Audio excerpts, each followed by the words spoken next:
E aí, pessoal? Então vamos lá. A história da perda de peso. A minha ideia aqui é que eu, eu produzo um material que ajude o aluno da graduação de semiologia a entrevistar um paciente com perda de peso para que ele consiga informações úteis na entrevista para a gente conseguir chegar no diagnóstico. Não necessariamente chegar no diagnóstico, mas que consiga boas pistas clínicas para se chegar no diagnóstico, ok?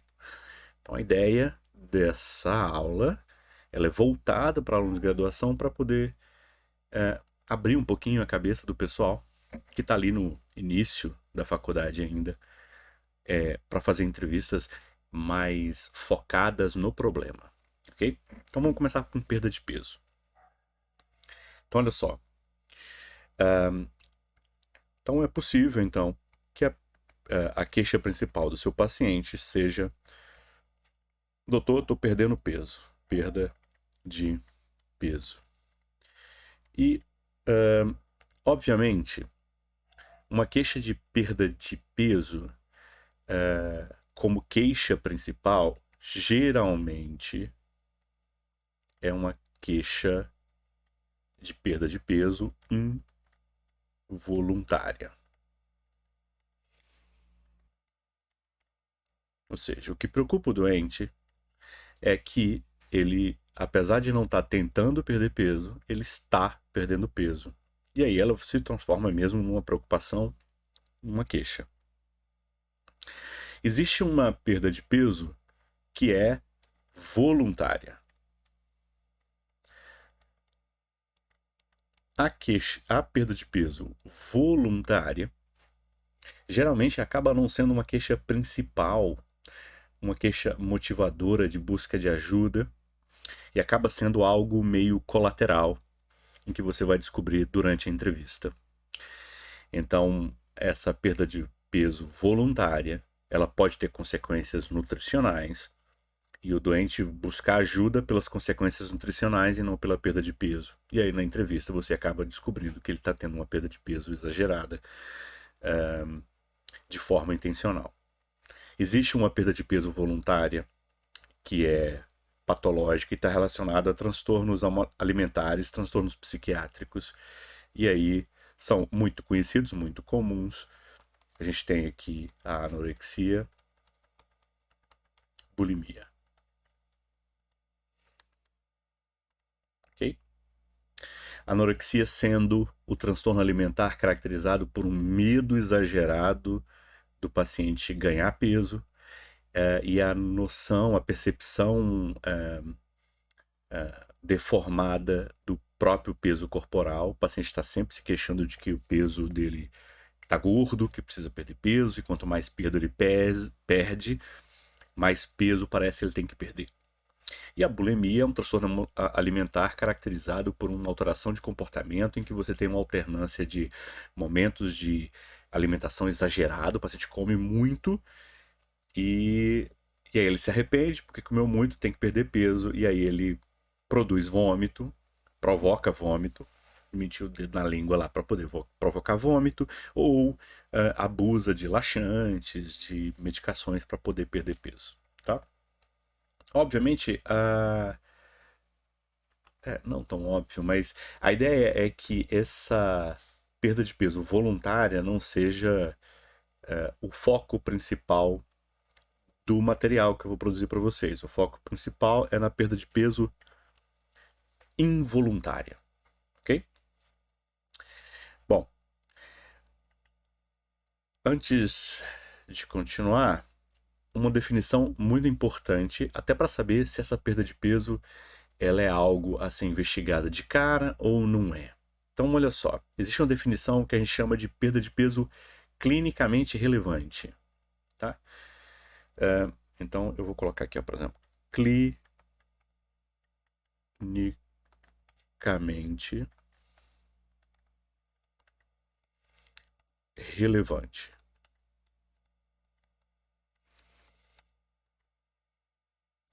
Uma perda de peso clinicamente relevante, ou uma perda de peso que deve provocar um processo de investigação diagnóstica, é quando você tem uma perda maior do que 5% do peso basal. Acho que eu estou escrevendo atrás. Estou. 5% do peso basal em 6 a 12 meses.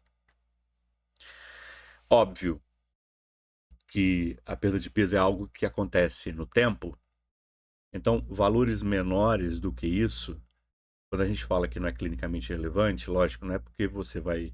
Ah, perdi 2 quilos de peso, perdi 1 quilo, o cara tem 120, perdeu 2 quilos e está preocupado. Né? É menos do que 5%. Mas ele perdeu o peso. Então, nesse caso, uma perda menor aqui, talvez o que seria interessante é perdas. Então, eu vou até colocar aqui, ó, perdas menores do que 5% é igual a necessidade de follow-up, ou seja, de segmento. Então, o que você vai falar para o cara é o seguinte: olha só, a gente vai começar a acompanhar seu peso para saber o que está acontecendo, tá? Clinicamente relevante, não. Aí você vai iniciar a investigação mais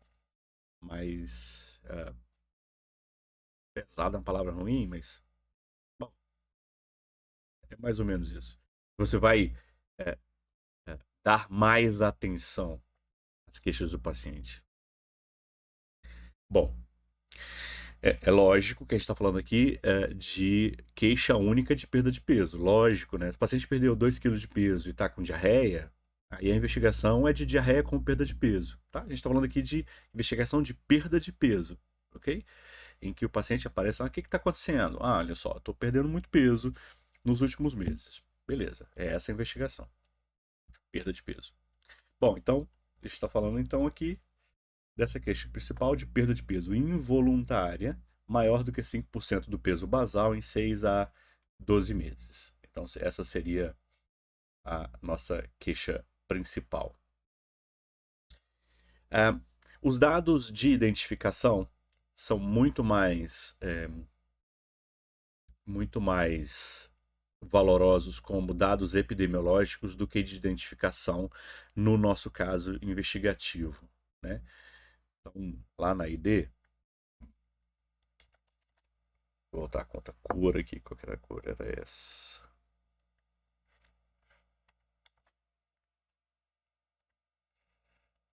Lá na ID, eu tenho o gênero masculino ou feminino ou masculino e a idade. Né? Isso tem valor epidemiológico, né? Então, olha só que curioso. Anorexia bulimia é uma doença relacionada a mulheres em sua grande maioria. Se eu não me engano, acho que a anorexia, mais de 90% dos pacientes anoréxicos são mulheres. Os bulímicos são um pouquinho menor. E com relação à idade, uma coisa que é importante na investigação é o seguinte: pacientes, vou botar isso aqui, que eu acho que é legal.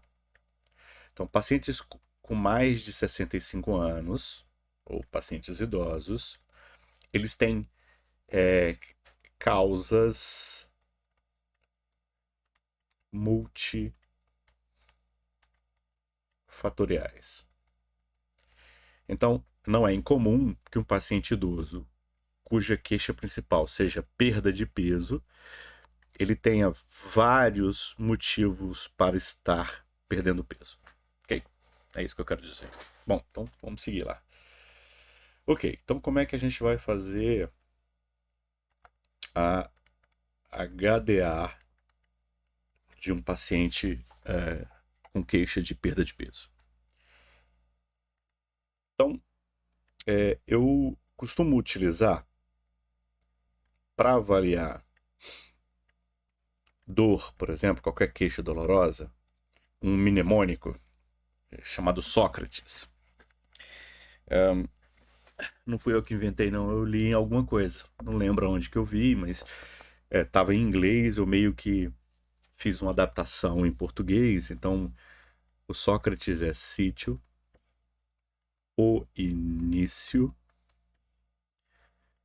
característica, radiação. E aqui, obviamente, eu quero dizer irradiação, associações, tempo, exacerbação, alívio, precipitação ou gatilho e severidade. Aí, eu vou colocar aqui porque ajuda a gente a ligar um sintoma com outro. Então, eu falo assim, eu tenho uma teoria de que isso aqui vai ajudar em qualquer sintoma ou sinal em que você vai, ou que você precisa descrever semiologicamente, tá? Descrever semiologicamente. Então a gente usa muito para dor e aí a gente pode usar também para outros sintomas. A gente pode usar para perda de peso. Lógico, a gente vai ter que fazer meio que uma adaptação. Então, por exemplo, perda de peso não tem um local, né? Ah, eu perdi peso na minha perna. O resto do corpo está com peso normal. Não, isso não existe. Então a gente pode cortar. Como é que começou a perda de peso? Acho que é importante. A característica ou qualidade da perda de peso não é importante. Irradiação também não tem importância. Os sintomas associados e sinais associados à perda de peso é importante. O tempo é importante.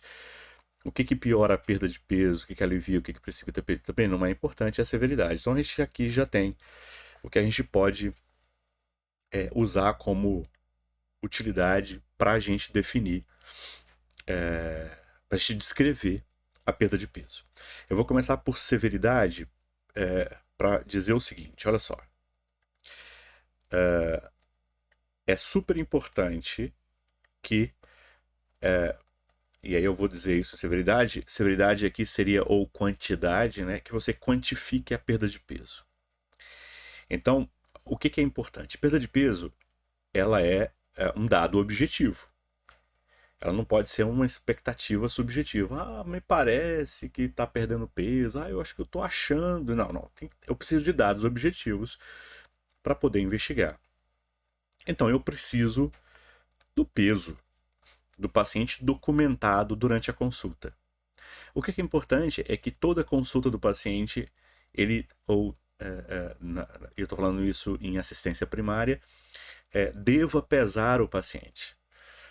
Uma é porque você pode identificar a perda de peso que o paciente não percebeu, né? E outra, você pode determinar o quanto mesmo ele perdeu, porque você vai ter documentação do peso ao longo do tempo, e aí você pode até descobrir qual é o peso basal do paciente. O que eu quero dizer aqui é que sempre documente o peso do paciente em prontuário. Deixa eu subir aqui. Sempre documente o peso do paciente em prontuário para dar objetividade na nossa investigação. Lógico, muitas vezes o paciente percebe que perdeu peso porque ele percebeu que o botão do cinto mudou, né? Antes ele usava o cinto tem aquela marca de tanto usar o cinto, ele vai ver que ele está começando a mudar o botão do cinto porque a calça está caindo. Isso é uma percepção até objetiva, mas ela não dá quantidade, não dá severidade. Então, para dar severidade, eu preciso do peso medido, feito. De preferência em balanças confiáveis e sempre na mesma balança, para não ter variação entre um instrumento e outro. Ok, beleza. Um outro dado é o início e o tempo. Eu vou colocar aqui o início e o tempo porque são coisas importantes. Então, nesse caso, quando começou e como é que se comportou no tempo, para eu dizer se há, como é que é o padrão temporal, né, da perda de peso. Então, eu quero saber no tempo, se o paciente vinha com peso basal mais ou menos equilibrado e cai, ou, por exemplo, se o paciente tem um histórico de perder peso, ganhou de novo, perdeu de novo, é mais irregular no tempo. Então eu preciso saber durante o tempo como que é o comportamento do peso do paciente, ou se é uma perda, vou colocar aqui nesse gráfico que não cabe, ou se é uma perda progressiva e mais ou menos constante no tempo, ok? Para isso, eu preciso então dessa documentação feita em prontuário, porque aí eu vou ter uma ideia de como é que ela acontece no tempo. Com relação ao padrão da perda, eu preciso saber esse comportamento também com relação, pelo menos, a duas outras coisas importantes para definir no tempo o peso. Tem duas coisas que a gente sabe que influenciam no peso normal de qualquer pessoa, né? O nível de atividade, vou colocar aqui, atividade e a dieta habitual do paciente. Então, eu preciso saber se houve mudanças significativas na dieta e no nível de atividade nos momentos em que há perda de peso ou não, para eu poder identificar qual é a causa da perda de peso. Muitas vezes a perda de peso involuntária está muito relacionada a uma mudança de dieta e mudança de atividade que o paciente esqueceu, assim, não percebeu, não relacionou uma coisa com a outra. Então, isso chama o padrão de perda, tá? E aqui a gente tem, então, o dado mais importante, talvez, para identificar a causa, que seriam as associações com sinais e sintomas, com outros sinais e sintomas. Por que é talvez o dado mais importante? Porque a perda de peso, ela não é específica de um sistema orgânico, ok? Então, qualquer doença, não qualquer doença, mas uma doença em qualquer sistema orgânico pode produzir perda de peso. Uma doença cardíaca pode pedir perda de peso, uma doença respiratória, uma doença endócrina, uma doença do trato gastrointestinal pode produzir peso. Então, a perda de peso por si, ela não é de um sistema ou de outro, embora a gente possa pensar assim que está muito relacionado ao trato gastrointestinal, né, que tem a ver com alimentação. Mas não só ao trato gastrointestinal, como uma ideia meio óbvia. Agora, os sintomas que podem acompanhar a perda de peso, associados à perda de peso, são os que vão dar pistas de onde é que está o problema, para que a gente possa ter o que a gente chama de diagnóstico anatômico, ou seja, para a gente possa imaginar qual é o órgão ou estrutura relacionada à perda de peso, que está causando a perda de peso. Na HDA, isso pode não aparecer espontaneamente durante a entrevista. Então, isso que é muito importante, principalmente no interrogatório sintomatológico, ou em alguns lugares vocês vão ver como revisão de sistemas. Tá? Que geralmente em muitas estruturas de anamnese ela vem depois da HDA. Então, quando você revisa, e aqui a revisão deve ser abrangente. Eu preciso, mesmo que o paciente não me fale espontaneamente que tenha, por exemplo, diarreia, eu preciso perguntar para ele especificamente sobre diarreia, ok? Por quê? Porque alguns sintomas eles podem não ser para o paciente importantes e ele meio que ignorar isso. Então, sabe um sintoma que é super importante e que o paciente muitas vezes ignora? É constipação intestinal nova. Então, o paciente tinha um ritmo intestinal normal e ele começa a ficar mais ressecado. Ele pode passar meses constipado sem se preocupar em procurar ajuda ou procurar uma investigação, sem preocupar o paciente, tá? Então, a gente precisa fazer essa revisão de sistemas de forma é, bastante abrangente, tá?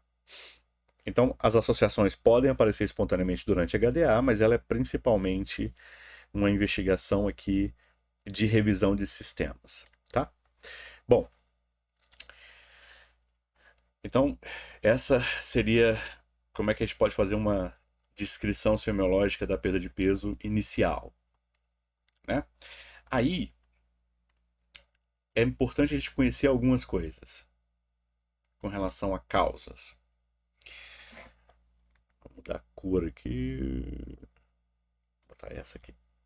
É importante a gente conhecer algumas coisas como causa, porque ajuda na investigação. Então, olha só.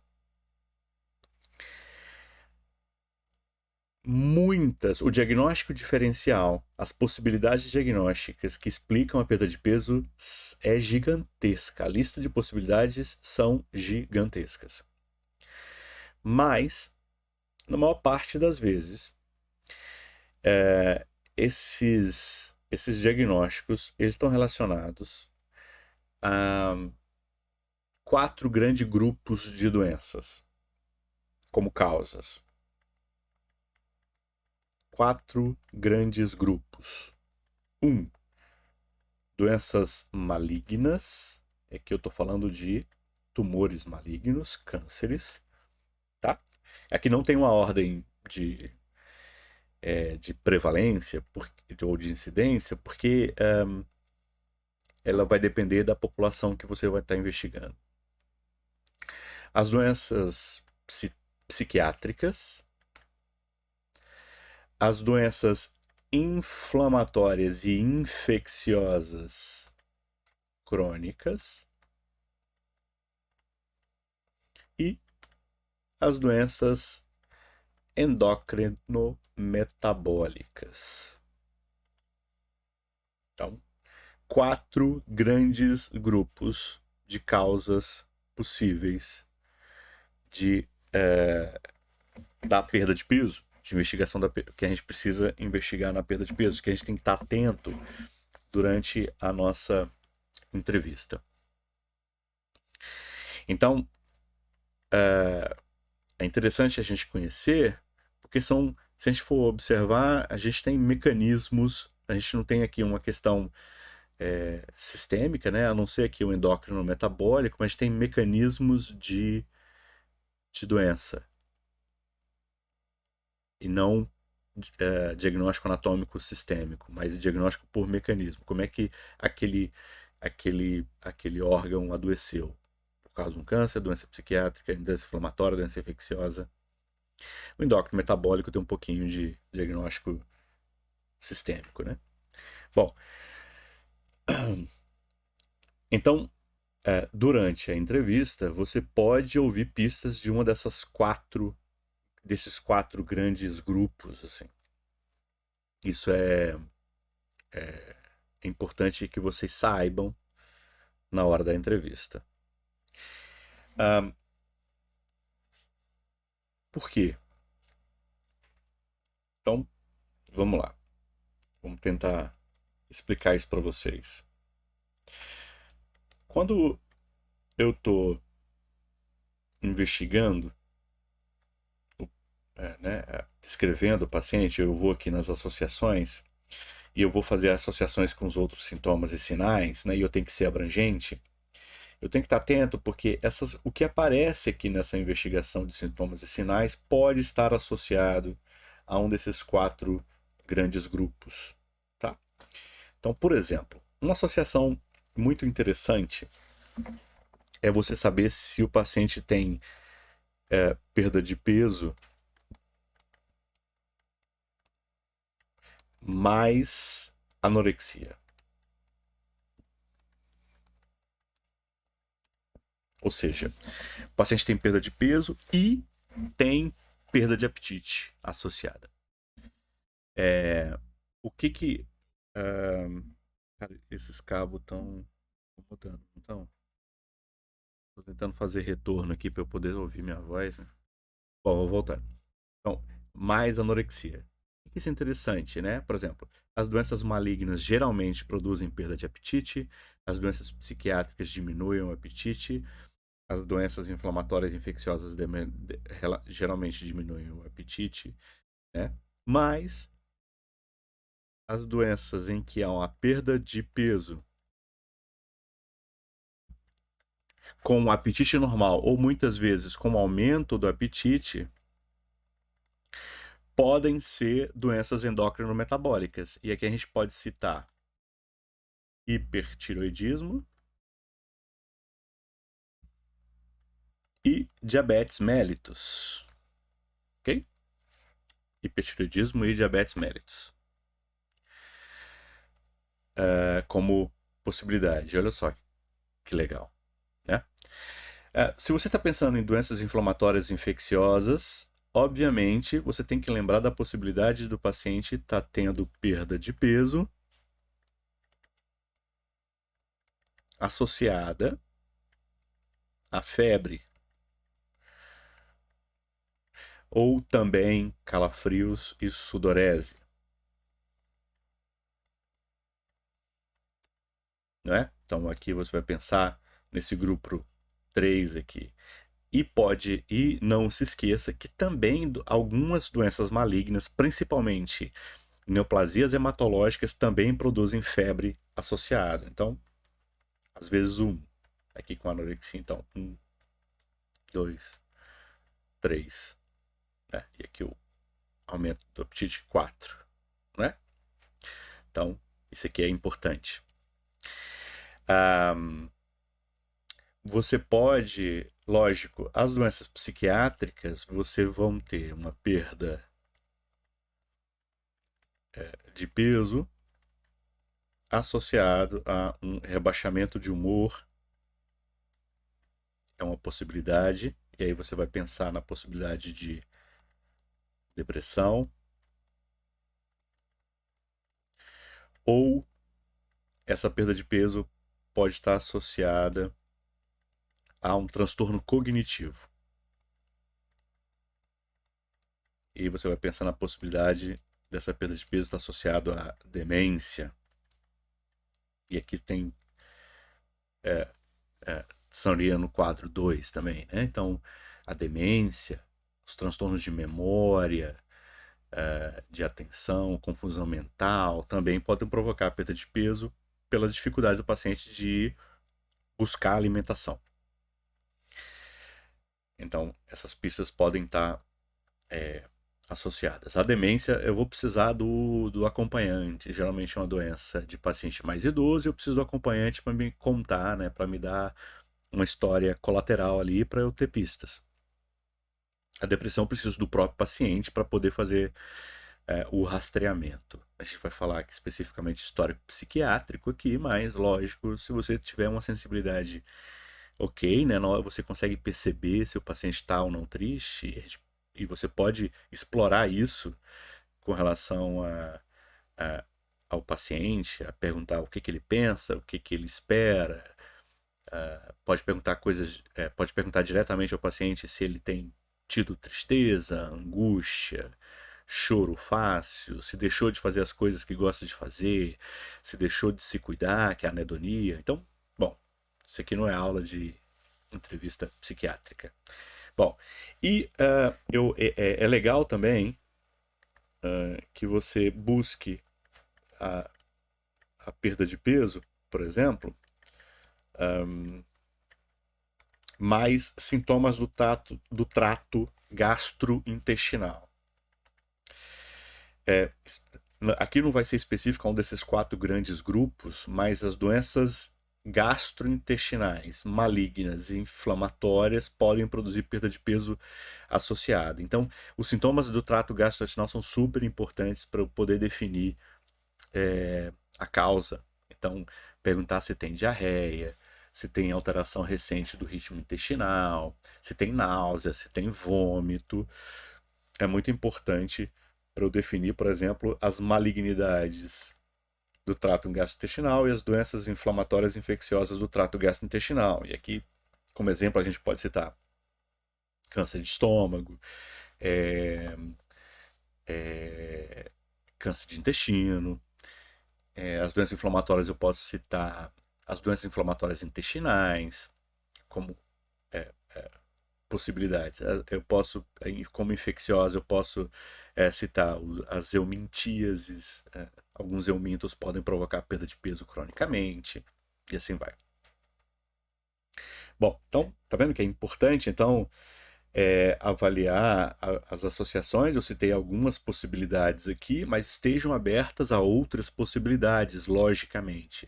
O paciente tem sintomas de insuficiência cardíaca que está descompensada, a perda de peso pode ser da insuficiência cardíaca, embora a gente espera que o paciente com insuficiência cardíaca, por causa de retenção de líquido, faça ganhar peso e não perder peso. Mas tudo bem, insuficiência cardíaca também faz perder peso, DPOC faz perder peso, insuficiência renal crônica faz perder peso. A gente está falando aqui de causas muito comuns, ok? Ok. Bom, aí, na, depois da HDA, uma coisa que é muito importante é o seguinte. É o seguinte.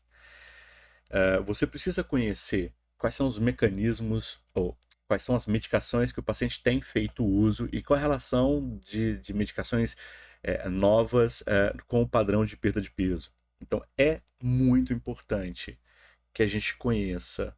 Então, vamos botar aqui com outra cor para dar destaque. Vamos colocar aqui de novo. Então, medicações em uso. Então, uma série de medicações que o paciente está tomando pode estar envolvido na perda de peso. Então, anticonvulsivantes, por exemplo, topiramato.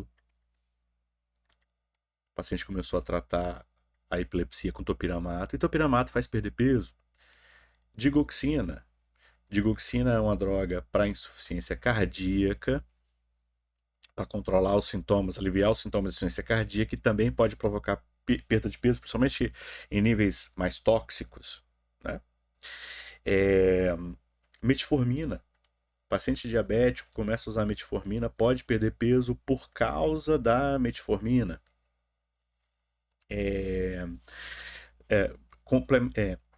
Suplementação de ferro. Ferro dá muito sintoma gastrointestinal, náusea, vômito, às vezes dá dor abdominal. E aí o paciente evita comer e pode ter perda de peso. E assim vai, tá? Tem uma série de medicações, então estejam atentos às medicações que o paciente tem feito uso e ver se essas medicações, elas se foram de início recente e se no tempo elas estão correlacionadas com a perda de peso, tá? Isso. Bom, aí, com relação ao resto da história, a gente tem aqui algumas coisas importantes. Então, por exemplo, histórico patológico pregresso é muito importante, histórico prévio, tanto de malignidade quanto de doenças psiquiátricas. Okay? Então, o paciente já teve um câncer de mama. Por exemplo, é uma mulher que teve um câncer de mama e foi curada há 8 anos atrás. Beleza. Paciente que tem história pessoal de câncer, ele pode ter câncer de novo com mais risco do que o paciente que não teve. Então, esse paciente tem um risco maior. Então, eu tenho que buscar histórico pessoal aqui. Igualmente, com histórico psiquiátrico prévio, né? O paciente já teve história de ter tido depressão, ele pode ter depressão de novo. Então, fiquem atentos a isso aí, no histórico patológico pregresso, tá? E aí as medicações também têm a ver com comorbidades que estão associadas, medicações em uso, então fica atento também a isso. E também histórico familiar também, né? Histórico familiar de malignidade psiquiátrico também está relacionado, e também de algumas endocrinopatias, por exemplo, diabetes. Então, fiquem atentos a essa possibilidade. Diabetes é uma doença que pode provocar muita perda de peso. Beleza. E aí vem para o histórico social, que tem a ver com comportamento de risco, e aqui tem umas coisas muito importantes. No histórico social, aqui a gente tem, por exemplo, entre as doenças infecciosas crônicas que podem provocar muita perda de peso, a gente tem AIDS. E aqui é importante no histórico social o comportamento de risco, uso de droga injetável, múltiplos parceiros sexuais, não usar preservativo aumenta o risco de AIDS. Então, o comportamento de risco aumenta a possibilidade daquela perda de peso associado a AIDS, por exemplo. O uso de drogas, e aí tá a ver com mais com medicação, né? Então, aqui no histórico social é importante isso, né? Tabaco, álcool, anfetamina, cocaína são drogas associadas à perda de peso. Então, uma investigação sobre vício, sobre abuso de substâncias é importante para a gente identificar se um desses abusos é ou não causa de perda de peso. Então, fiquem atentos a essa parte do histórico social, certo? Certo.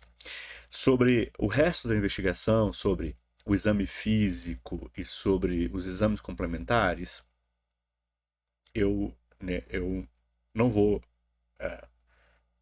explorar nessa aula especificamente. E aí, se for necessário aulas complementares ao que eu vou falar aqui hoje, eu posso ter esquecido alguma coisa, a gente volta a falar sobre isso. Eu estou à disposição de vocês. E é isso. Valeu. Um abraço.